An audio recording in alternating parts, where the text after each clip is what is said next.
তপ্ত, হাঁটা যাবে না খালি পায়ে। এই ছেলেটা খুবই গরিব ছেলে ছিল, তো স্যান্ডেল পায়ে দিয়ে মাদ্রাসায় যাচ্ছিল। হঠাৎ করে মরুভূমির এই বালুচিকার ভিতরে যখন গেছে, তার স্যান্ডেলটা ছিঁড়ে গেছে। ফিতা, বুঝতে পারছেন ফিতা কি হয়েছে? ফিতা ছিঁড়ে গেছে। ছেলেটা মনে মনে চিন্তা ভাবনা করলো, আমার স্যান্ডেলের ফিতা ছিঁড়ে গেল, তো যাক, এইদিকে পিছনে যাতে অল্প হবে, পিছনে বাজার আছে, আমি বাজারে যা স্যান্ডেলটা কি করে নিব, সেলাই করে নিব। আচ্ছা, স্যান্ডেল সেলাই করে, জুতা সেলাই করে, তাদেরকে আমরা কি বলি? জোরে বলেন, কি বলি? জোরে জোরে মুসি বলি। এই ছেলেটা পাগড়ি পড়া ছেলে সরাসরি যা মুসির কাছে বলছে যে ভাই, আমার স্যান্ডেলটা ছিঁড়ে গেছে, আমার এই স্যান্ডেলটা সেলাই করে দেন ভাই। মুসি চেহারার দিকে তাকায় ডাক দেওয়া বলতেছে, হ্যাঁ তোমার স্যান্ডেল আমি সেলাই করে দিব, কিন্তু বিনিময়ে আমাকে চারানা কি দেওয়া লাগবে? চারানার পয়সা দেওয়া লাগবে। ছেলেটা বলতেছে যে ভাই, আমার পকেটে তো টাকা নাই, পয়সা নাই, তো সূরা ফাতিহা পড়ে আপনার জন্য আমি দোয়া করে দেবো। আল্লাহু আকবার বলেন। সূরা ফাতিহা পড়ে কি করব? আপনার জন্য দোয়া করে দিব, আমার এই স্যান্ডেলটা সেলাই করে দেন। মুসি ডাক দেয়া বলে, না চলবে না, আমাকে চারানা পয়সা দেওয়া লাগবে। ছেলেটা মুসিরে ডাক দেয়া বলে, ভাইজান আমার স্যান্ডেলটা সেলাই করে দেন। কোরআনের ভিতরে, কোরআনের হৃৎপিণ্ড বলা হয় সূরা ইয়াসিনকে, আমি সূরা ইয়াসিন পড়ে আপনার জন্য দোয়া করে দিব আল্লাহর কাছে। মুসি ডাক দেয়া বলে, আমি সূরা ইয়াসিন বুঝি না, আমার কাছে চারানা পয়সার দরকার। সম্মানিত বন্ধুগণ, ছেলেটা এবারে বলতেছিল, দেখো আমি 30 পারা কোরআনের হাফেজ, 30 পারা কোরআন শরীফ আমি বসে বসে আপনারা তেলাওয়াত করে শোনাবো। এই তেলাওয়াতের বিনিময়ে আমার স্যান্ডেলটা আপনি সেলাই করে দেন। মুসলমান বন্ধুগণ, মুসি বলে, এক খতম কেন, 36 খতম যদি তুমি আমাকে শোনায় দাও, আমার কাছে খতমের কোনো দাম নাই, সূরা ইয়াসিনের কোনো দাম নাই, সূরা ফাতিহার কোনো দাম নাই, সূরা ইখলাসের কোনো প্রকারের দাম নাই, আমার কাছে শুধুমাত্র চারানা পয়সার মূল্যই বেশি। নাউজুবিল্লাহ বলবেন না? সম্মানিত উপস্থিতি, ছেলেটার মেজাজ একবারে খারাপ, বিগড়ে গেছে। ছেলেটা বলতেছে, আরে এত বড় কথা, আমি কোরআন শরীফ খতম করে তার জন্য দোয়া করে দিতে চাইলাম, অথচ সে তাও চায় না, আমার স্যান্ডেল সেলাই করে দিতে পারে না। অতএব চলবে না এই লেখাপড়া। কি বলেন তো? চলবে না এই লেখাপড়া, এই লেখাপড়া দিয়ে কোনো কাজ হবে না। অতএব এই বালুকা রাশির মধ্যে দিয়ে ছুট দৌড়, কিতাবাতি নিয়ে স্যান্ডেল হাতে করে নিয়ে সরাসরি হুজুরের কাছে যাবার পর বইগুলো একবারে দপ করে রাখছে, কিতাবগুলো রেখে দিছে, মাথার থেকে পাগড়ি খুলছে, টুপি খুলছে, খোলার পর কিতাবাদি জমা দেয়া বলতেছে, হুজুর এই নেন আপনার কিতাব কোরআনুল কারীম, সবগুলো আমি আপনার কাছে জমা দিয়ে দিলাম। এই লেখাপড়ার আমার কোনো প্রয়োজন নাই, আমি আর কোরআন শিখবো না, আমি আর কিতাব পড়বো না, মাদ্রাসায় লেখাপড়া করব না। হুজুর তো কিংকর্তব্য বিমূঢ় হয়ে গেল, বলে বাপরে বাপ, কি হলো আমার এই সন্তানের, এত ভালো ছাত্র, এই ছাত্রটা কেন আর কোরআন পড়তে চায় না, হাদিস পড়তে চায় না। ডেকে ডেকে কাছে বসা জিজ্ঞাসা করে, বাবা কি সমস্যা তোমার, তুমি পড়বা না কেন, কারণ কি?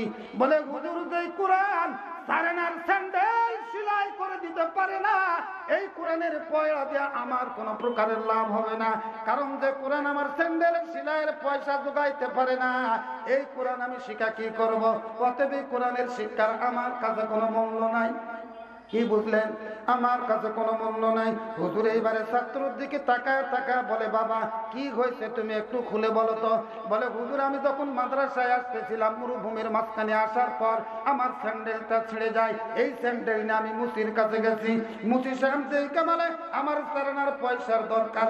আমি বললাম, ভাইজান আমার কাছে কোনো টাকা নাই, পয়সা নাই, আমি কোরআনুল কারীমের সূরা ফাতিহা পড়ে আপনার জন্য দোয়া করে দিব। মুসি বলে, না আমার সূরা ফাতিহার দরকার নাই, আমি বললাম সূরা ইয়াসিন পড়ে আপনার জন্য দোয়া করে দিব। মুসি আবার পাল্টা জবাব দেয়, বলে না আমার সূরা ইয়াসিন পড়ার কোনো দরকার নাই।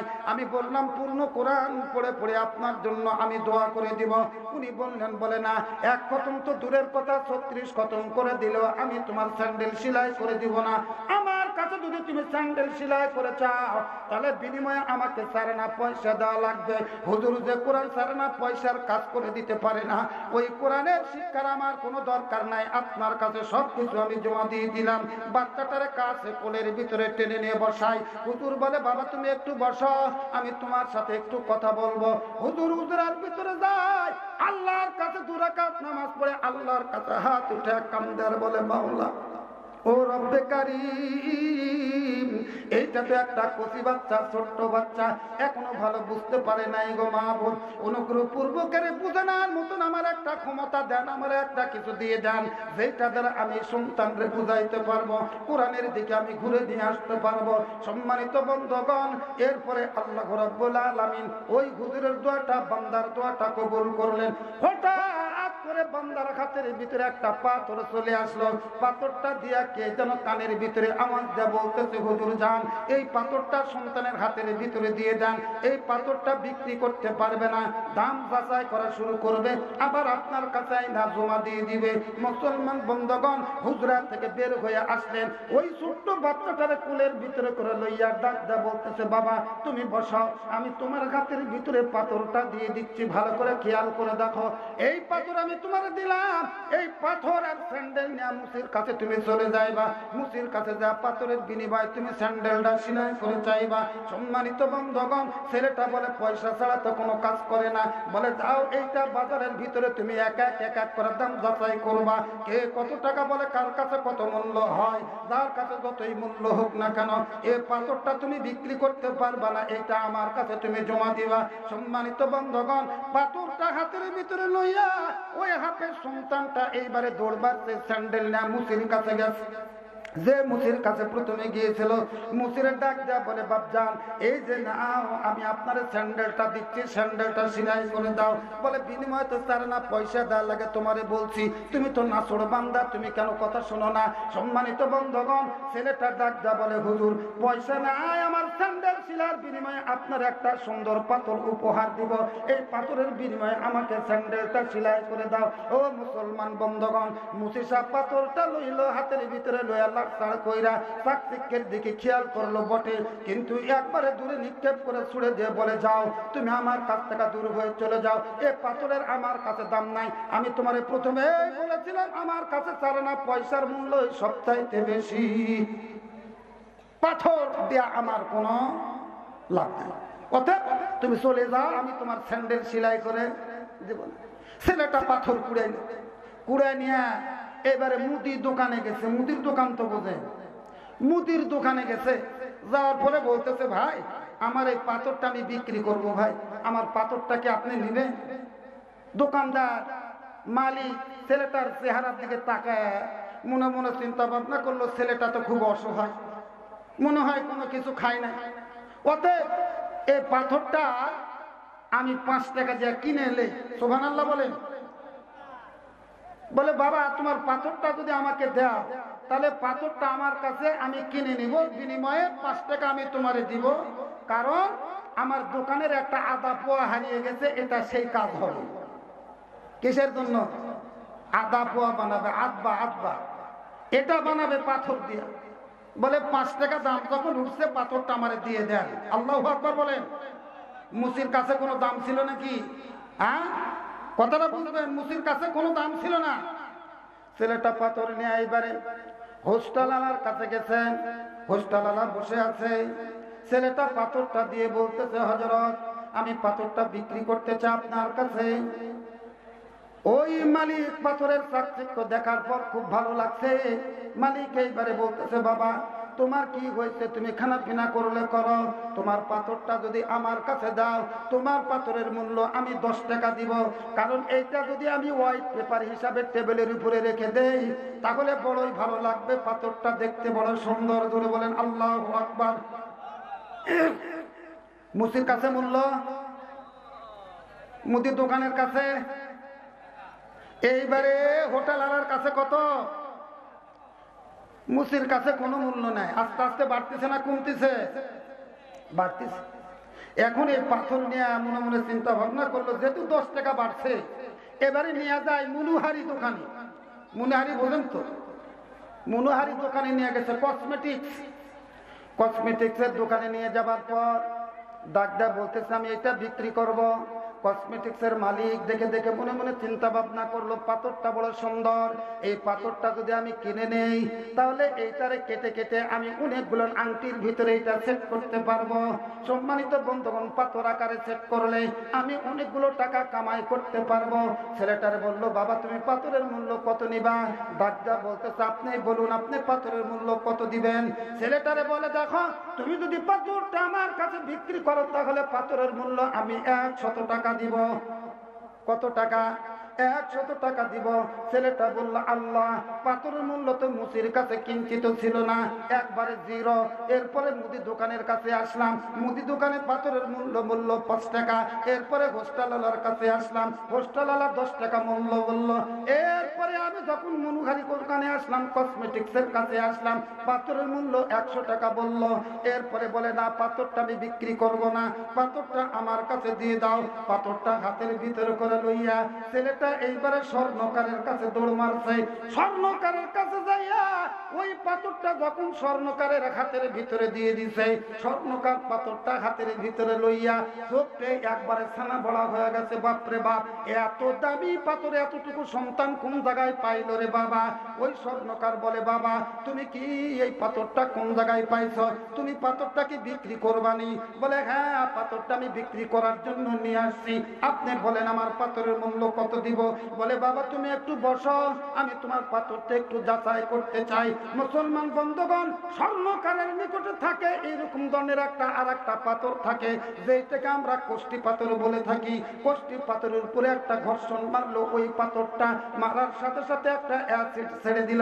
অ্যাসিড ছাড়ার পরেও বিন্দু মাত্র কোনো প্রকারের কালারের ঘাটতি হয় নাই। স্বর্ণকারের চোখতে একবারে ছানা বড় হয়ে গেছে। স্বর্ণকার ডাক দেয়া বলতে, ছোট্ট বাবু বলো তোমার পাথরের মূল্য কত নিবা?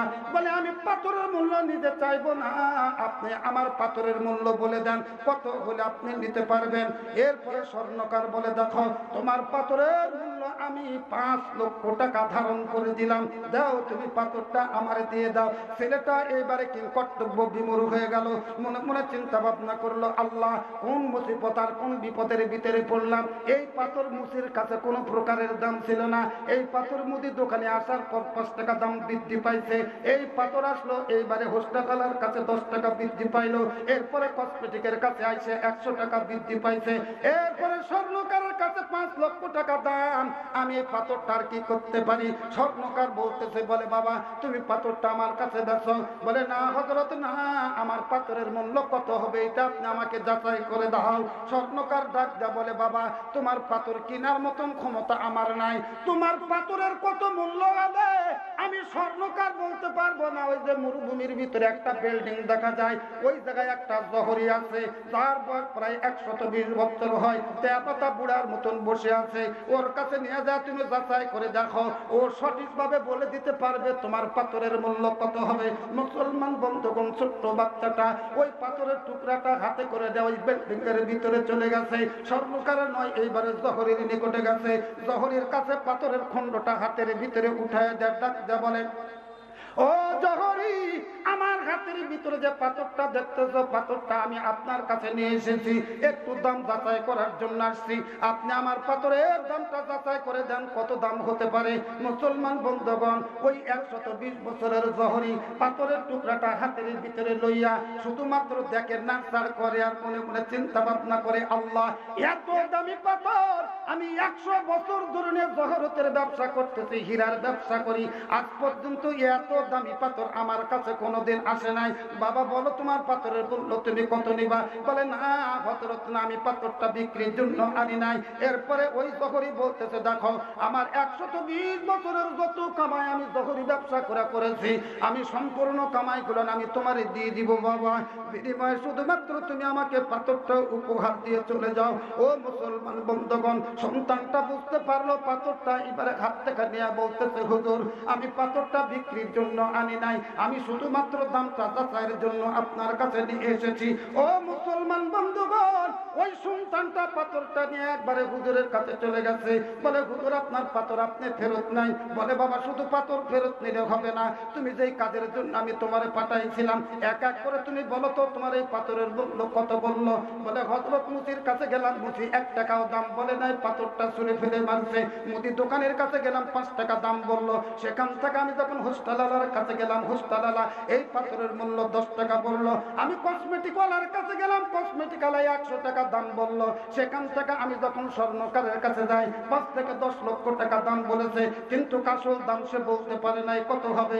আমি জহরির কাছে গেলাম, জহরি বলে আমার জীবনের যত কামাই আছে সবগুলো দিয়ে দিব, বিনিময়ে শুধুমাত্র পাথরের টুকরাটা দাও। সন্তানকে ডাক দেয়া বলে বাবা এইবারে তুমি বুঝতে পেরেছো, তুমি কার কাছে যা সূরা ফাতিহা পড়ে দোয়া করতে চাইছো রে বাবা। ও তো আসলে মুসলমান নয়, ও তো কোরআনের মর্ম বুঝবে না, কোরআনের দাম তার কাছে থাকবে না। কোরআন শুধুমাত্র মুসলমানেরাই বুঝবে, শুধুমাত্র যারা ইমানদার, যারা পরহেজগার, তারাই শুধুমাত্র কোরআনের মর্ম বুঝবে। মুসলিমার্কা মুসলমানেরা কাছে কোনোদিন কোরআনের মূল্য থাকবে না, মুসলিমার্কা লোকের কাছে কখনো কোরআনের দাম থাকবে না রে মুসলমান। মাহফিলে বহু মানুষ আসবে, দিক বিদিক ছুটাছুটি করবে, তারা কোরআনের কথা শুনতে পারবে না। কোরআন শোনার সাথে সাথে তাদের শরীরের ভিতরে আগুন ধরে যাবে, তাদের বডির ভিতরে চুলকানি আইসা দেখা দিবে।